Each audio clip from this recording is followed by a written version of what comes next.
It's one of the most iconic landmarks in Huntington Beach. Constructed between 1957 and 1968, the 53-acre site at Newland and Pacific Coast Highway, the Southern California Edison Power Plant, now owned and operated by AES, features two massive stacks that have become important site references by ocean navigators and surfers alike. The new plant uses 50% less fuel to deliver the same electrical service and is much smaller in size. We'll go inside the new facility in a few minutes, but right now, let's discover some hidden history inside the original power plant. I'm Chris Epting. I'm an author and storyteller, and I love the history of Huntington Beach, especially the hidden history. For the past 2 seasons, we've helped uncover many little-known stories that help illuminate the past. Now, join us as we dig deeper and discover even more secrets. Welcome to Hidden Huntington Beach, Season 3. Stuart Backey has worked at the facility for many years now, and he knows it inside and out. Well, Stuart, as we begin our tour here in search of the hidden history of the AES plant, our first stop involves this thing behind us. Why don't you tell everybody what we're looking at right here? This is the LP turbine. This is the final stage that the steam will transfer, which is then cooled by the ocean water. Why is it here? It was moved for us to re-engineer the generator. It's like a museum piece sitting here. It is. What does it weigh? It weighs 120,000 pounds and needs about 8,000 pounds of rigging to pick it up. When was it last used? To my best knowledge, it was 2012. 2012. Well, listen, this kind of kicks off our tour. You're going to take us somewhere special right now to see where the ocean water comes into play? Right, show you where the ocean water comes into the plant for use for cooling the steam after it goes through the turbine. Lead the way.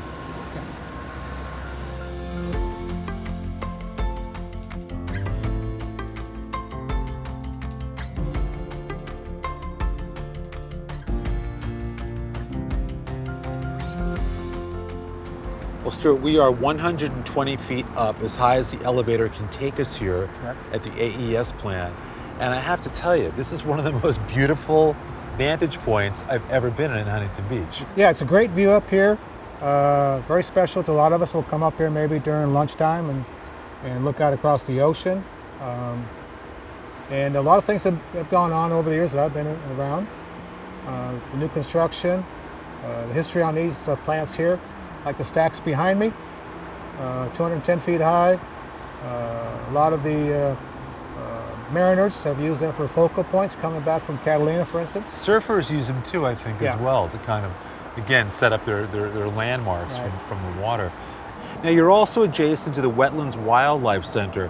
I know that AES has a relationship. You were saying that you actually pump salt water over there for the baths they use. Tell us about that a little bit. Yeah, since we have the salt water coming in to cool the steam after it's gone through our turbines, and we take that salt water and we send over whatever they need whenever for the baths for the injured mammals over there, Nice. birds. And AES helped sort of develop that area as well, right? Correct, yes. Down there, building the walls and Edison- paving it and things yeah, like Edison that. donated the property to them back in the day, and then AES came along and finished developing it. So this plant is set to come down in the next 2 years or so. Presumably the stacks will come down with it. Are you going to miss the stacks? I won't be the only ones. Locals don't want me to come down, but they have to. So. In addition to AES working with the Wetlands Wildlife Center, you were saying that the wetlands that are adjacent also benefit from your proximity here. Why don't we go take a look there? It's another beautiful view. You can describe it to me.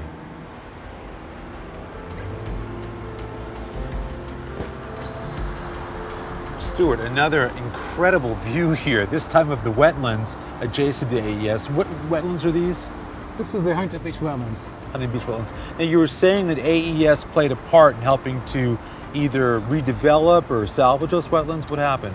Yeah, in the early 2000s, when AES bought this facility from Edison, they decided to repower or rebuild units 3 and 4. As part of the mitigation for that, they developed wetlands out here. Wow. And if you want to go, there's a walking trail there today, but you were saying you've got to make an appointment through the Wetlands Wildlife Center. Correct. You talk to the director and make an appointment for a tour. And they've also had weddings out here. I didn't know that. Yeah. Little hidden history. I had no idea, and I love the wetlands. So this is kind of a nice find. But again, this view up here is just exquisite. Yeah. It also gives a nice view of the new plant we're going to talk about in a few minutes that is right next door now that's replacing this one. We know that in a couple of years, this plant's not going to be here anymore.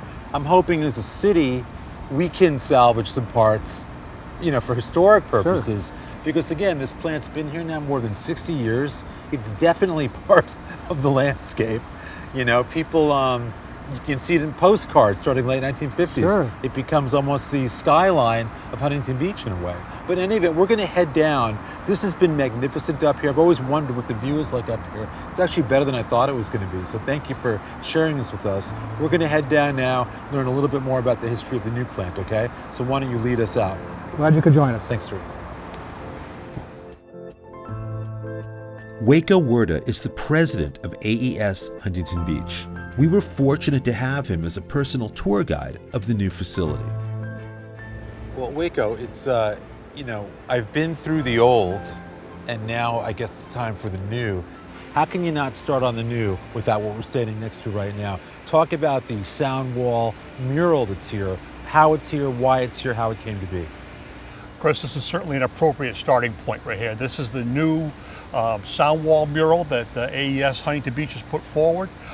This is a replacement for something called the ball wall.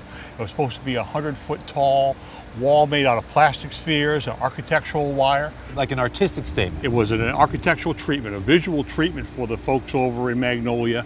And as you come up PCH, it's supposed to have a solid visual impact. Introduce you to the city of Huntington Beach, so to speak. We built a model over here, and we'll go see that later. It didn't quite reach our expectations. So we started looking at alternatives, and one of the alternatives that quickly rose to the surface was the idea of a mural. And so we interviewed multiple artists, and we had renderings, and went through a kind of like a design contest, and selected Kim West from Los Angeles. And SPM Design worked with Kim West to get this from concept to reality.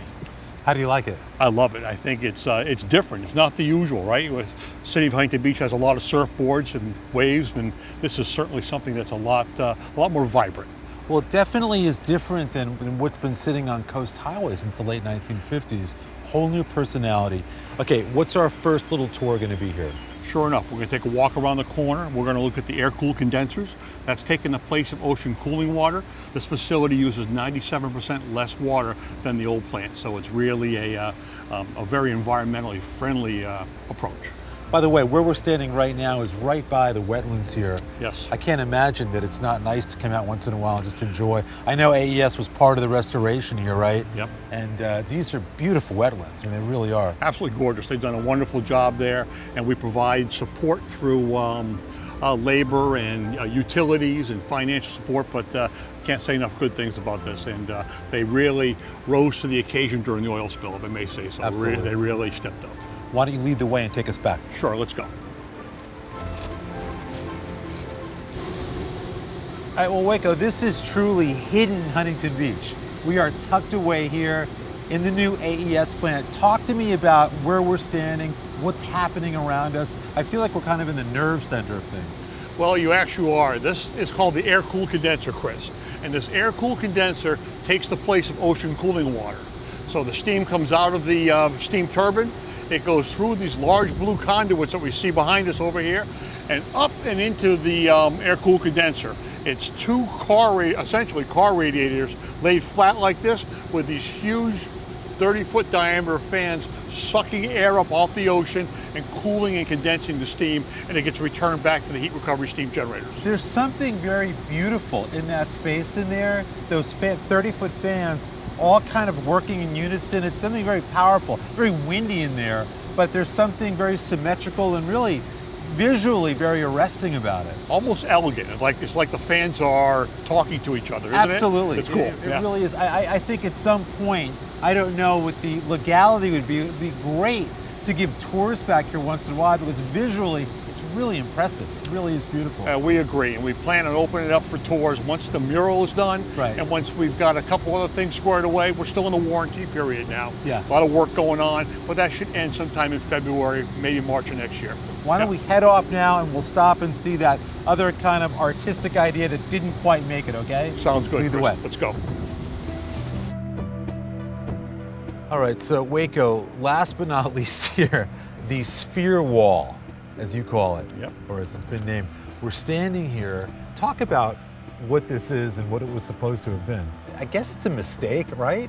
Of sorts. We would call it a pilot or a model, Chris, Okay. and that's what you do. An opportunity. An opportunity to improve, right? And that's what happens when you do when you're approaching a large-scale effort.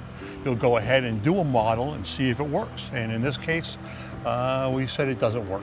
What would this have been? I mean, here we're standing at one little piece at what would have been a wall that wrapped 150 feet. It would have been a towering wall of blue spheres and structural steel wire that started over by the sound wall that has a mural on it now and would wrap around the front side of the facility.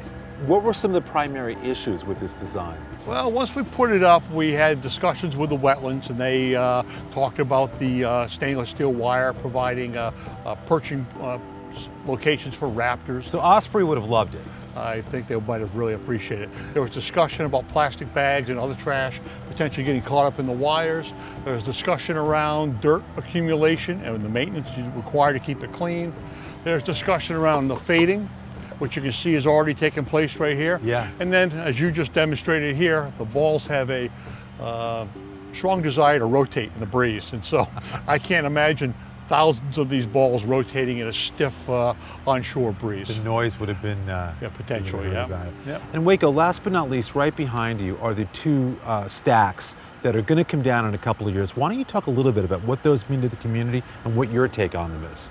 We've been approached by multiple parties saying keep the twin towers. You can take down the boilers, but leave the stacks. People use them as a navigational aid out in boats. Surfers use them to gauge their drift. And this is they're really an iconic part of Huntington Beach. You're going to miss them, huh? I am going to miss them because I tell you what, when I first came here, I stayed in Newport Beach, and that's the first thing I saw when I drove down PCH were those twin towers. I will say I think they grow on you. When I first came here in 1999, to me, it was a little industrial. Eyesore might be too strong a word, but it was in that camp. But over time, when you see all the old photos from the 60s and 70s, and they're ever present, and they are really a part of they are the city's skyline. They are. They're part of really a cornerstone here on PCH. Waco, thanks a lot for having us here today. It was A real a fascinating look at some great hidden history here. You're doing terrific work. Appreciate that. The team's worked hard and been very successful, as you can tell. I want to thank Waco and Stuart for showing me around today and really letting me in on some great hidden history here at the AES plant. I had to come back up here for the closing. It's one of the prettiest perches I've ever been in Huntington Beach. And I have to admit, I've gotten a bit attached to these towers myself over the years, and I'm really going to miss them. Hey, if you want to follow more Hidden Huntington Beach, check out our Facebook page, which is simply called Hidden Huntington Beach. We've got more than 13,000 people sharing all kinds of cool stuff in there every day. But in the meantime, I want to thank you for watching this episode of Hidden Huntington Beach, and I'll see you again soon.